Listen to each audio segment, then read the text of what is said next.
ನಮಸ್ತೆ ಕರುನಾಡು. ನಾನು ನಿಮ್ಮ ಮಲೆನಾಡು ಹುಡುಗ ಅರುಣ್. ನಾನು ನಿಮಗೆ ಇವತ್ತು ಬೆಂಗಳೂರಿಂದ ಸುಮಾರು 180 ಕಿಲೋಮೀಟರ್ ದೂರ ಇರೋ ಅರುಣಾಚಲೇಶ್ವರ ದೇವಸ್ಥಾನ ಕರ್ಕೊಂಡು ಹೋಗ್ತಿದ್ದೀನಿ. ಸೊ ನೀವು ಅರುಣಾಚಲ ದೇವಸ್ಥಾನಕ್ಕೆ ಹೋಗಬೇಕು ಅಂತಂದರೆ ಬೆಂಗಳೂರು ಸ್ಯಾಟಲೈಟ್ ಬಸ್ ಸ್ಟ್ಯಾಂಡಿಂದ ಬಸ್ ಸಿಗುತ್ತೆ ನಿಮಗೆ, KSRTC.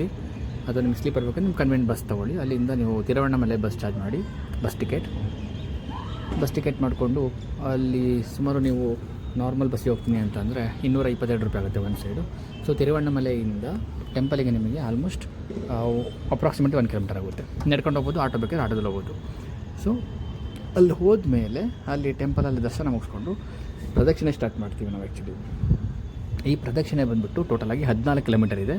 ಪ್ರದಕ್ಷಿಣೆ ಹಾಕಬೇಕಿದ್ರೆ ನಮಗೆ 8 ಲಿಂಗಗಳು ಸಿಗುತ್ತೆ, ಶಿವಲಿಂಗಗಳು ದರ್ಶನ. ಸೊ ಎಲ್ಲ ದೇವಸ್ಥಾನಕ್ಕೆ ಹೋಗಿ ಶಿವಲಿಂಗ ದರ್ಶನ ಮಾಡಿಕೊಂಡು ಮಧ್ಯ ರೆಸ್ಟ್ ತೊಗೊಂಡು ಒಂದು ಟೋಟಲಾಗಿ 3 to 4 hours ಒಳಗಡೆ ನಾವು ಪ್ರದಕ್ಷಿಣೆ ಮುಗಿಸಿದ್ವಿ. ಮಧ್ಯದಲ್ಲಿ ನಿಮಗೆ ಏನಾದರೂ ತಿನ್ನಬೇಕು ಅಥವಾ ಸುಸ್ತಾಯಿತು ಅಂತಂದರೆ ನಿಮಗೆ ಅಲ್ಲಿ ಶಾಪ್ಸಲ್ಲಿ ಇರುತ್ತೆ. ನಾವು ವೀಕೆಂಡ್ ಹೋಗಿದ್ದರಿಂದ ರಶ್ ಇತ್ತು ಅನ್ನೋದಕ್ಕಿಂತ ನೈಟ್ ಹೊತ್ತು ಎಲ್ಲರೂ ತುಂಬ ಜನ ಪ್ರದಕ್ಷಿಣೆ ಆಗ್ತಾಯಿದ್ರು. ಸೊ ಆ ಪ್ರದಕ್ಷಿಣೆ ಎಲ್ಲ ಮುಗಿಸ್ಕೊಂಡು ನಾವು ದೇವಸ್ಥಾನ ಹತ್ರ ಬರೋಷ್ಟೊತ್ತಿಗೆ ಆಲ್ಮೋಸ್ಟ್ 2 ಗಂಟೆ ಏನೋ ಆಗಿತ್ತು. ಆಮೇಲೆ 5:15ಗೆ ದೇವಸ್ಥಾನ ಓಪನ್ ಆಗೋದು ಮಾರ್ನಿಂಗು ಆ್ಯಕ್ಚುಲಿ. ಸೊ ಮಾರ್ನಿಂಗ್ ದೇವಸ್ಥಾನ ನೋಡಿಕೊಂಡು ದೇವಸ್ಥಾನದ ಒಳಗಡೆ ಎಲ್ಲ ನೋಡಿಕೊಂಡು ಅಲ್ಲಿಂದ ಮತ್ತೆ ಬೆಂಗಳೂರಿಗೆ ಹೊರಟ್ವಿ. ನನಗೆ ನೀವು ನಿಮ್ಮ ಫ್ರೆಂಡ್ಸ್ ಜೊತೆ ಪ್ಲ್ಯಾನ್ ಮಾಡಿ ಹೋಗಿ ಬನ್ನಿ, ಚೆನ್ನಾಗಿದೆ.